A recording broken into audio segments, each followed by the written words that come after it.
네, 30년 넘게 이 미궁에 빠져있던 화성 연쇄살인 사건의 유력한 용의자 앞서 보셨듯이 확인이 됐는데요. 백기종 전 수서경찰서 강력팀장과 이번 사건의 실마리를 어떻게 찾았는지 또 앞으로 수사는 어떻게 되는지 자세히 짚어보겠습니다. 안녕하세요. 네, 안녕하십니까. 네, 그동안 사실 이 최악의 강력 사건, 최악의 미제 사건 하면 이 화성 연쇄살인 사건이 항상 꼽혀왔는데요. 네. 자, 유력한 용의자가 확인됐다는 소식을 듣고 그동안 강력팀에 오래 계셨잖아요. 네. 좀 이 소회가 남달랐을 것 같은데. 그렇습니다. 이제 사실 그 완전 범죄는 없다 하는 게 이제 형사들, 특히 그 디텍티브 하는 형사들의 그 지향점이거든요. 근데 현장은 증거의 보고다. 그런데 지금 30여 년 된 그 장기 미제 사건, 영구 미제 사건 이런 부분들이 한꺼번에 밝혀졌다 하는 측면에서 굉장히 그 쾌거고 있고, 국민들뿐만 아니라 특히 그 유족들이나 피해자들, 이미 또 돌아가신 그런 분들의 그 어떤 혼이 정말로 쾌거다 이런 생각을 할 것 같고, 저는 그 형사를 했던 사람으로서 정말 그 현대 과학 수사가 일궈낸 정말 쾌거이다 이러면서 일종의 카타르시스, 희열까지 느끼는 그런 정도입니다. 네. 자, 이 사건 워낙 끔찍한 사건인데 또 시간이 많이 흐르다 보니까 조금 시청자분들도 네. 기억이 가물가물하실 것 같아요. 좀 어떤 사건이었는지 간단하게 짚어주신다면요. 네, 사실 이제 화성 연쇄 살인 사건은 그 대구 개구리 소년 실종 사건 등 우리나라의 3대 장기 미제, 영구 미제 사건이었거든요. 네. 근데 이 사건이 86년도부터 91년도까지 10건의 화성 지역의 연쇄 살인 사건, 특히 여성만을 상대로 한 성폭행 그리고 사체를 유기하는 그런 형태의 잔혹한 범죄였거든요. 그렇기 때문에 이 사건이 정말 경찰 연인은 205만 명, 그리고 총 지문 대조 등 주요 대상자가 4만 명에 이르는 우리나라 단일로서는 최대의 사건이었습니다. 지금 그래픽에 이 사건 네. 일지와 그리고 장소가 나오고 있네요. 그렇습니다. 네. 그리고 특히 많은 국민들부터 공분을 일으켰던 부분은 연세든 여성뿐만 아니라 10대 소녀를 상대로 한, 또 중년의 여성들을 상대로 한 그 나약한 사회적 약자 축에 들어가는 힘없는 여성들을 상대로 한 끔찍한 범행이었기 때문에 특히 경찰에서는 어떤 경우라도 범인을 잡자고 하는 그런 일념이 있었지만은 그 현대 과학 수사가 미진했던 그 시절에는 체포나 검거를 하지 못했던 그런 아쉬움이 컸던 사건입니다.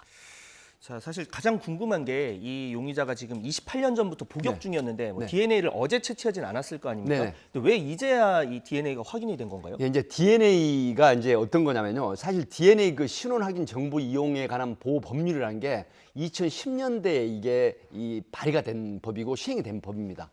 그렇기 때문에 예전에는 피해자가 어떤 유류물, 그다음에 유류품 관련한 DNA가 확보가 돼 있어서 보관했지만 특정 범죄를 저질러서 수감이 되는 사람들 DNA 채취하기가 어려웠었어요. 네. 그런 그 제도적인 미비가 있었기 때문에.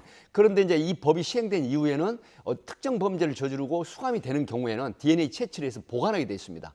그래서 경기 남부지방경찰청 장기 미제 팀에서 장기 미제나 영구 미제 사건을 해결하자라는 일념으로 이제 DNA를 의뢰를 한 거죠. 그러니까 방금 말씀하셨지만 5차, 7차, 9차 이게 10대 여성이 2명이고 50대 여성이 1명입니다. 네. 이분들의 유류품 속에서 체액을 검출을 한 부분이 보관돼 있었습니다.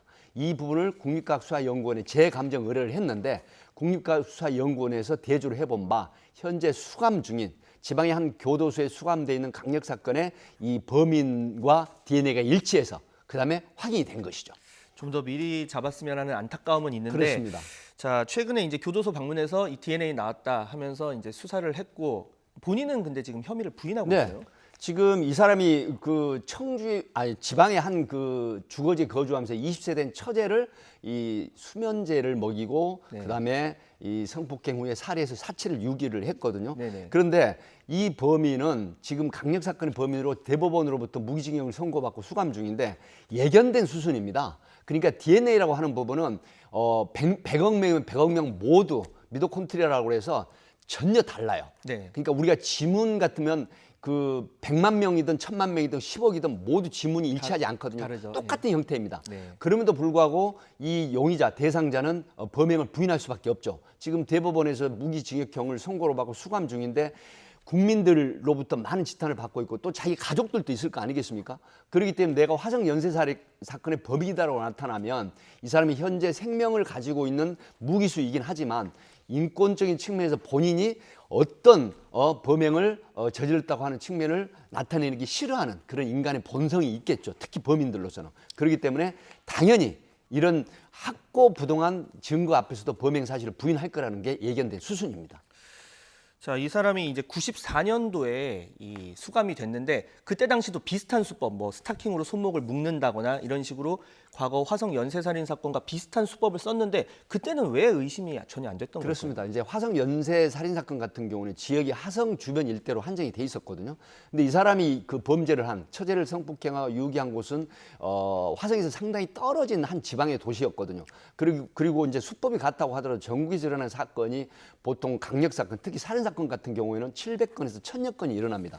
그렇기 때문에 상당히 거리가 먼 곳에 일어난 사건이 유사한 동일 수법이라든가 같은 형태의 용의자가 될 거라고 하기에는 좀 어려움이 있었죠. 그렇기 때문에 아마 그 용의선상에서 제외가 된 그런 상황 같습니다.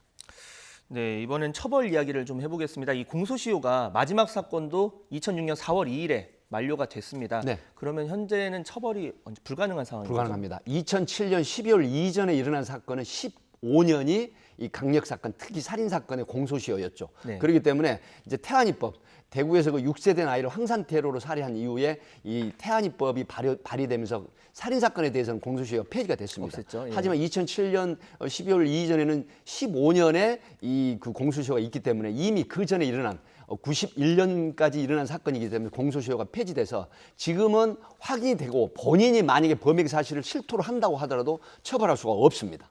네, 뭐 이름과 뭐 일부 매체에서 이제 공개가 됐는데 뭐 신원이나 얼굴 공개 가능성이 있을까요? 지금 객관적으로는 공개될 가능성이 굉장히 높습니다. 왜냐하면 특정범죄 강력 처벌에 관한 특례법에 보면은 국민의 알 권리, 그 다음에 잔인한 범행, 그 다음에 범죄 사실이 명백한 경우 이런 부분 또 범죄 재현이라든가 방지를 위해서는 얼굴을 공개하고 신원을 공개합니다. 그렇기 때문에 아마 남부지방경찰청 그 심의위원회에서 이 사건을 심의를 해가지고 법에 의해서 충분히 공개할 가능성이 있다. 다만 공소시효가 만료된 또 현재 범인이 범행을 부인하고 있다. 이런 측면이기 때문에 시간은 조금 걸릴 것이다. 이런 분석이 가능합니다. 왜 그러냐면 공소시효 만료 여부와 얼굴 공개는 상관은 없다 이런 말씀. 그렇죠. 그렇기 때문에 이미 대법원에서 무기징역으로 확정 선고를 받았던 사람이고 또 이 범행이 확실한 증거가 드러나고 한다라고 하면 특정 강력범죄 처벌에 관한 특례법에 의해서 신원 공개, 얼굴 공개를 할 수 있다. 이렇게 분석이 가능합니다. 네, 그 당시 사건이 총 10건이었습니다. 이 모방 범죄 한 건 빼면 9건인데 네. 혹시 뭐 범행이 당시 아주 치밀했고 또 경찰의 눈을 피했잖아요. 추가 범행 가능성은 없었어요. 추가 범행 가능성이 있습니다. 왜 그러냐면 그 당시 10건의 화성 연쇄 살인 사건 중에 한 건은 모방 범죄인데 네. 5차, 7차, 9차 범죄가 13세, 18세, 그다음에 50대 중반의 여성이 피해자였거든요. 근데 우리가 이걸 들여다봐야 됩니다. 그 범행이 일어난 이후에 91년도에 한 지방 소도시에서 자기 친인척을 약물을 복용시키고 성폭행을 하고 유기를 했단 말이죠. 그렇다고 하면 3년간에 있어서 구속이 된 94년도에 이제 확정이 됐지만은 3년여간에 있어서 상당히 다른 동일 범죄를 일으킬 가능성은 높다. 하기 때문에 이번에 56명 경기 남부지방경찰청에 그 특별수사본부를 설치를 했거든요. 이 부분에 있어서 다른 여죄까지 충분히 수사를 해야 된다. 이렇게 저는 봅니다. 네, 아무쪼록 늦게 발견된 만큼 경찰의 또 확실하고 완벽한 수사를 기대를 해보겠습니다. 지금까지 백기종 전 수서경찰서 강력팀장과 이야기 나눠봤습니다. 수고하셨습니다.